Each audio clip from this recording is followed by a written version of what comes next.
That for me, Summer. When is mini extravaganza? Yeah, 8th, 9th, the 10th, I believe, is the current expected date. Oh, you're taking too long. BK, where are you? 8, 9, 10, 11. 8, 9, 10, 11. Oh my. Confirm though. That seems like a lot more days than I thought. No, 8, 9, that is more days. It is. I'm not streaming down these days. 9, 10, 11. 9, 10, 11. All right, so I was a day early. Then I had too many days. 9, 10, 11. Well, you just wanted to be kind to me and not have me be completely wrong on stream like I always am. So you're like, sure, 8 counts, why not? Or maybe it was all a ruse to get me to just show up on the 8th and just sit in here and pretend like I'm on stream. I'll go through all the motions too, so it's actually believable. I don't even think you have to do that, honestly. I'm pretty sure you just be like, yeah, it's running.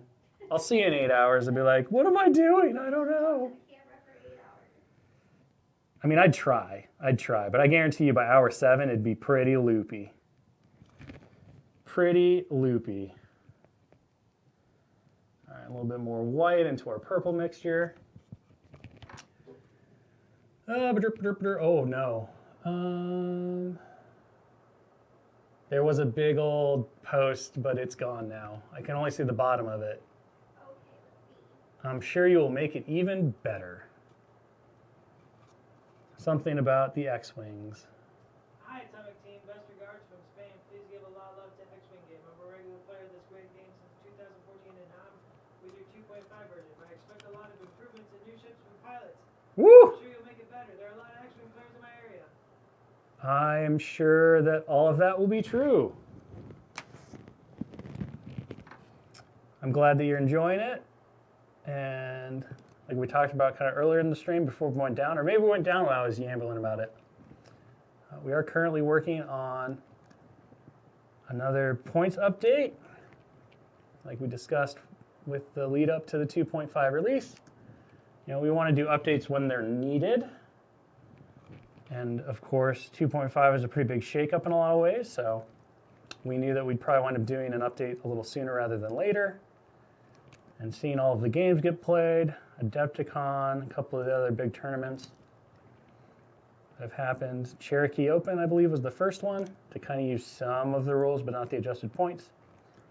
And then, of course, our fabulous playtesters who continue to put in all the work, testing and refining and discussing stuff with us. We got some cool stuff on the way, so. Actually had quite a long conversation about some of the updates coming this morning.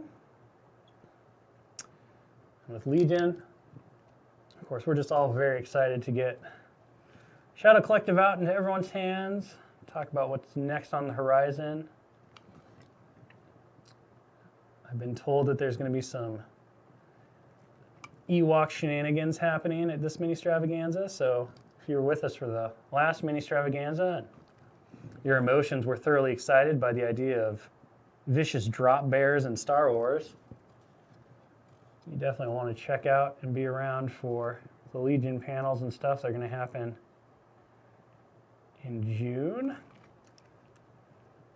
We're going to have a good time, show off all the cool stuff, talk about the future, kind of do a little bit of a look back at where we've been, where we're going, celebrate all the cool new stuff that's going to be coming out. It's going to be a fabulous time. Now Summer and Dallas are just viciously whispering to each other. I can only assume they're talking about me. Now we assume everything's about them, huh? I mean, when two people are in an adjacent room heavily whispering, you can only assume that it's about you. We were talking about how beautiful that golden purple looks together. It's getting there. It's getting there. This is what you requested. This was the summer special. This is me just trying to make you happy, Summer. I do appreciate that you're tempted. Yeah, that's what I do. Can you talk a little bit about what goes in a balanced points update? It's a whole lot of stuff. We obviously do look at a bunch of data from a bunch of different places. Big events like Adepticon and other tournaments are fantastic repositories for stuff like that. We like to talk to and watch community discussion, and everyone has little secret accounts on most of the Discords and Facebook pages and all of that. We're among you, but hidden. We get data from all kinds of places, including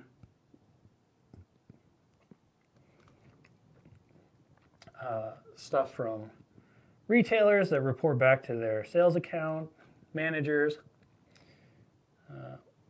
A lot of communities are very passionate, and store owners are often very, they're players as well as game store owners. So if they happen to have a specific fondness for one of the games, they will often discuss that with their sales reps, and our DUs will often get information back to us that way. But we try not to limit ourselves to any one data set. It's all about the aggregate and looking at everything as much as possible.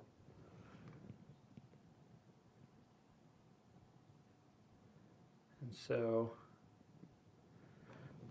we take all of that. We also take and then we filter in our own observations and discussions with playtesters, because all of our playtesters are also part of the communities in their local areas.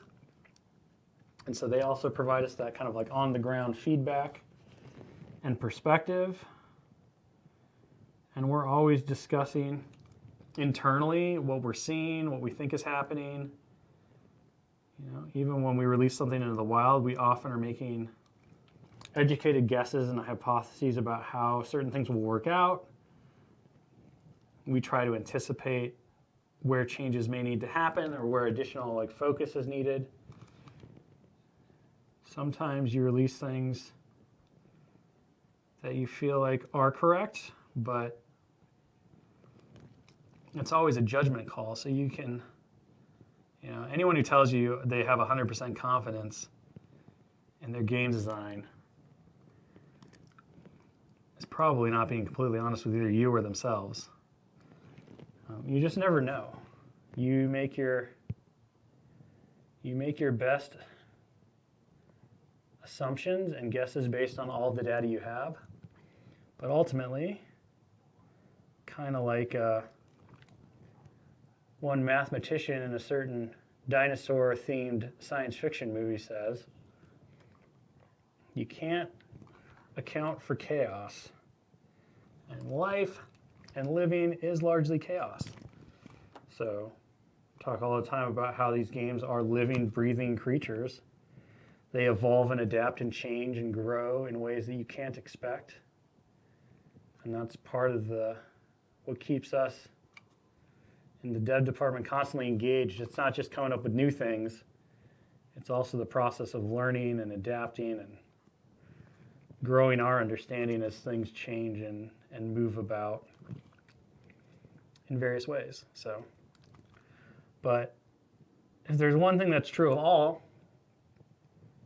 great game developers, it's that they're voracious for data points. Voracious for data points.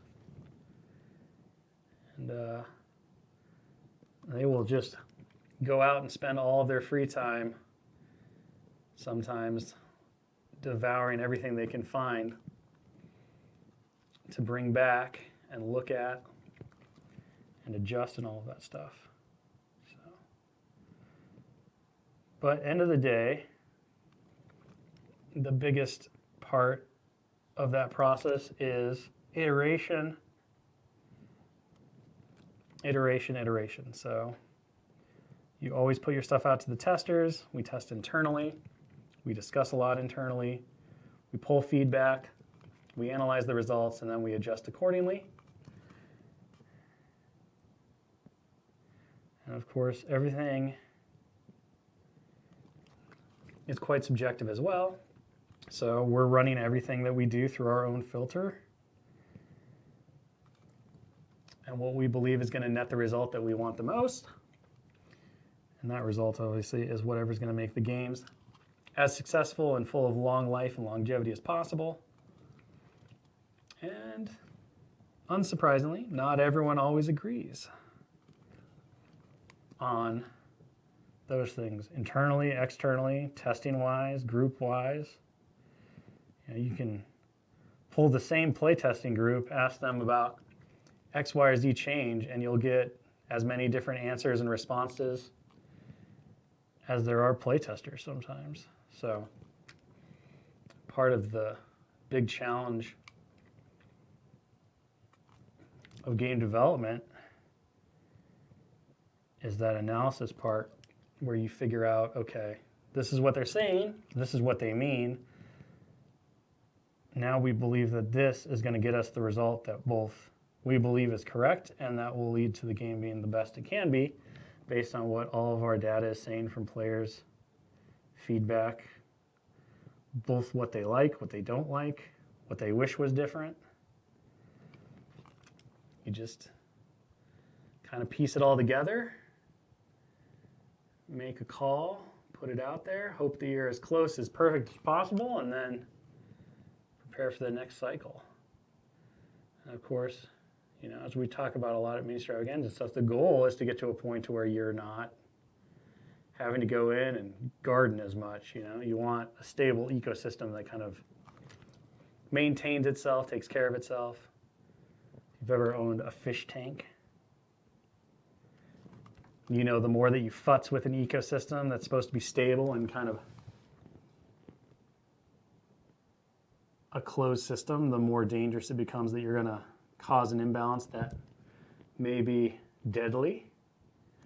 So, the goal is always to get to stop, to get to that perfect homeostasis. Like a biodome. Thank you, Dallas. Thank you. Homeostasis like a good biodome. Games are like biodomes, kids.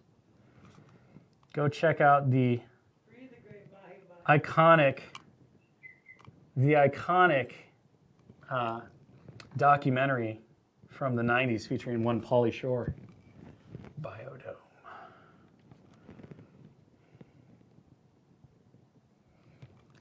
All right, I think I've futzed. I will play with this purple for the rest of the day because I love painting purple.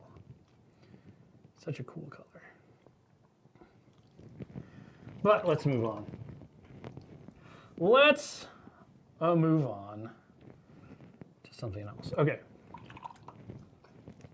I'm going to move on to doing our yellows. Yeah. I'm always happy to talk about, process and how we approach things and what we hope to do in game development and with our games. And the constant struggle, like I said, is that job, just like any creative enterprise, is so subjective in so many ways. And everyone has really strong opinions, and we all have great passions about these games, and we spend our hard-earned time and effort and our precious free moments, always thinking about the next army list, painting our miniatures, coming up with new and exciting lists, going to conventions, to playing games with people from around the world. There's a high level of investment. So of course everyone's passionate. Of course everyone cares. Totally get that. We're all there with you. We've all come from miniature games and communities, and we've had our moments where we've thrown up our hands at certain games that we loved and had the WTF moment because we didn't agree with something, or we didn't understand why something was being done, or we felt it would be better the other way. And what I've learned, having been doing this industry for over 10 years now, it all comes down to everyone's just trying to do their best. They really are.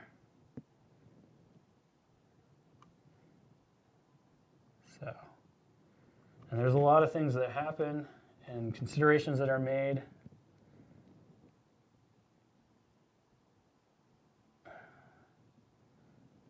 that don't always come out immediately or aren't seen, but every game dev loves what they're working on just as much, if not more, than the community that's out there. The only difference is, you know, they're ultimately accountable for making sure that the game that they're in charge of continues to grow and be healthy and awesome for the future. And so, you gotta make the call. You gotta make choices. Sometimes those choices are hard, sometimes they're not popular. But every single one of them always comes from that core passion that is shared with the community. Nobody wants to see any of these games not be successful and huge.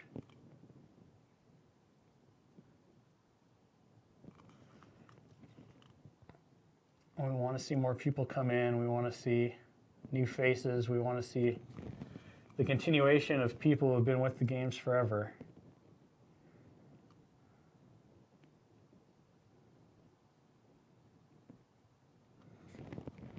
That is the ultimate goal of all of it. But there are many different ideas and voices on how you could get there, because it's not math. Balance is sort of math. Math is really important. But there's no map.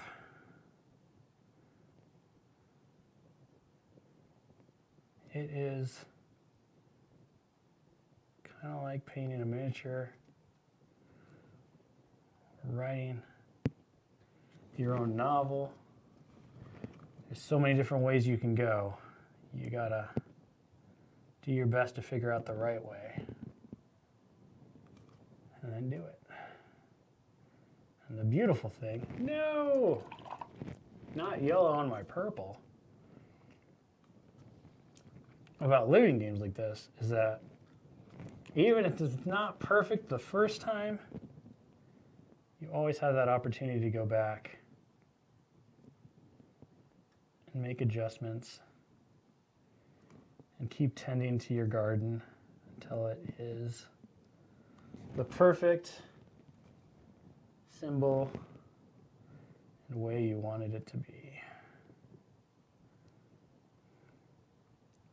So that everyone can show up and have a bomb-ass barbecue in your backyard.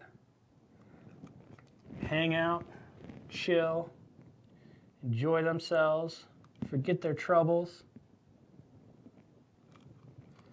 make friends, all that good stuff. Can these guys use the party bus? Somebody already asked that in a different way before, and I got the death stares from one summer, so. My answer is maybe. Stay tuned. Mini Stravaganza, June 9th, 10th, and 11th. All will be revealed. That was a tease.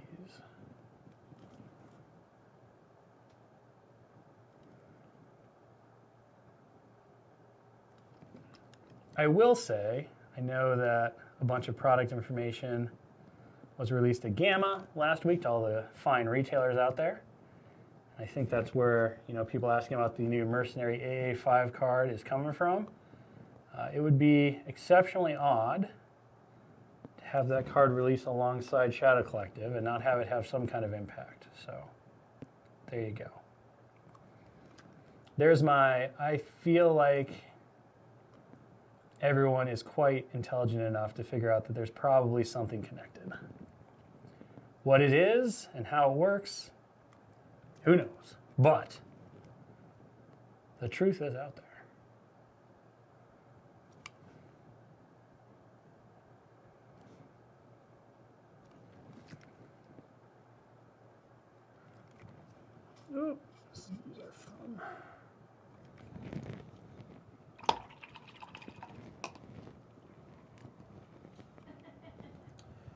Rogue class starfighter. Didn't specify target release date. I believe, in my heart of hearts, the current expected release is May. Summer. There's a question mark at the end of that. Do you want to? Yeah. Just got posted. Maybe there's a BK in there. He always knows. It did get announced. And I'm pretty sure the expected release is currently May.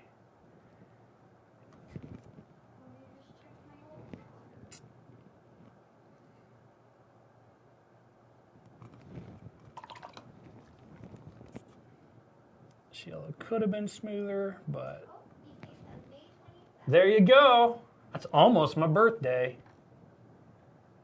It's a little after. It's a little after. May 27th. So I was right. May. Nailed it. Nailed it.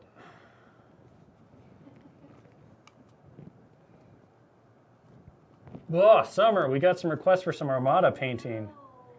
Get on that. You set the schedule.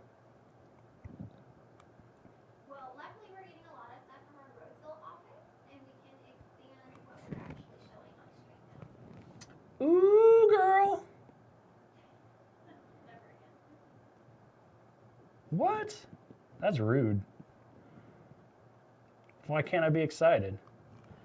Why can't I, too, have the woo girls? Are you a woo girl? I could be. I will woo with the best of them. If I hear a woo, I join in. I don't care. I want to experience the woo excitement. You gotta be really excited to go out at a woo. I'm not going to blow out people's microphones like I know you want me to do right now, but trust me. The next time we're out and a woo happens, you'll be woo-mazed.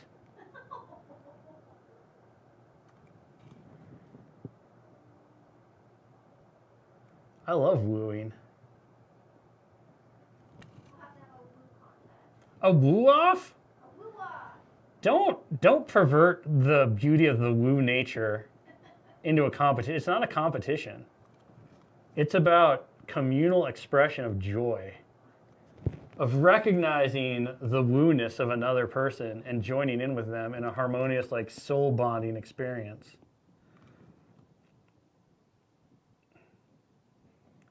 Like, who out there is so cold that when they hear someone express a woo in true joy cannot also immediately feel like they must woo in response? I'm gonna woo them back. You gotta acknowledge it. It's like, I see you, fellow human, and I acknowledge your excitement. We are all one with the woo. The woo crew. The woo crew feels exclusionary. Oh my goodness. I'm just saying, like, you're like, oh yeah, we got jackets. We're the woo crew. It's like, well, how do I get involved? You're like, well, you can't. You got to have a jacket. It's like, that's not the essence of the woo. The beauty of the woo is that anyone can do it at any time. It unites us, like, in all ways. Class, You can be a part of the woo crew. social standing. The woo crew. The two woo crew.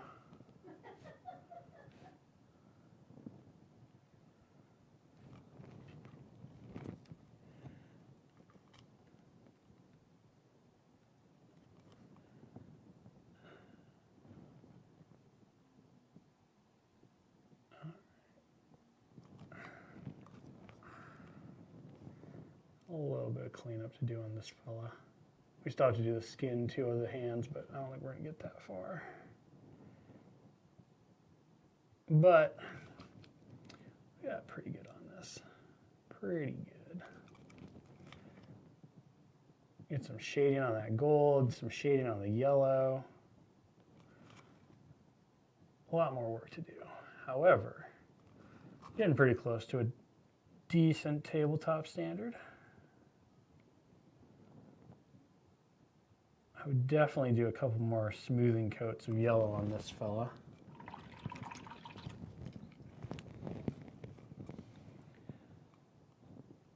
Has there been any plans that you can share to release more of the first edition X-Wing ships? We did talk about that at Mini Stravaganza last time. It is definitely something that is heavily on our radar. We are working towards it. And you should be seeing the start of that. Hopefully sometime next year, depending on how the world goes. But yeah, there's a lot of great ships that never quite made the jump. And obviously, we did introduce the idea of standard and extended, and standard only allows things that have been released in 2.0, whereas extended is kind of the Wild West. You can play whatever you want. Part of the big thing of that is that obviously if you want a really great competitive environment for things like X-Wing Worlds and stuff like that, you want to make sure that it's as open and fair to everyone, no matter when they started the game, and you don't want to put artificial pay barriers in the way or stuff. So making sure that everyone has access to all of the currently tournament legal ships is super important. It's also just really great from a general community standpoint, whether your community is competitive or not, that there's the primary way of playing allows for people to have access to everything in equal terms, because that's part of what makes something, competitively balanced, especially. It's not really a mark of skill if you just happen to have played during 1.0 and you have access to what is considered the best ship. And from a game development perspective, the last thing that you want to do is balance around availability, because why should a ship that performs its function and works super well suddenly have to go through massive changes and downgrades just because it's no longer available to people to buy? So standard and extended gives us that perfect formatting way to allow everybody to use all the stuff that they have, no matter where they are in their X-Wing journey. But it also creates a more balanced and equitable environment for people who want to compete at a high level and showcase their skill and understanding of the game. It'd be like if in professional golf they stopped selling 9-irons in the 90s, but they still allowed 9-irons if you had them, but every new golfer never had access to one unless they were able to source something from some crazy expensive secondary market, or just get lucky that their granddad had one, and all that stuff, right? It's your tournament environment has to be equitable to all people, because what you're doing is challenging skill, not challenging. You shouldn't be, and this isn't always true, and I understand that, in professional sports, but you should not be determining success in any way outside of what is available to all players and all competitors. All right.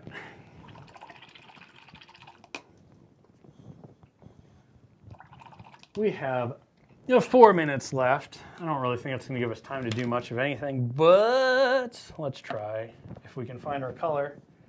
Do we have...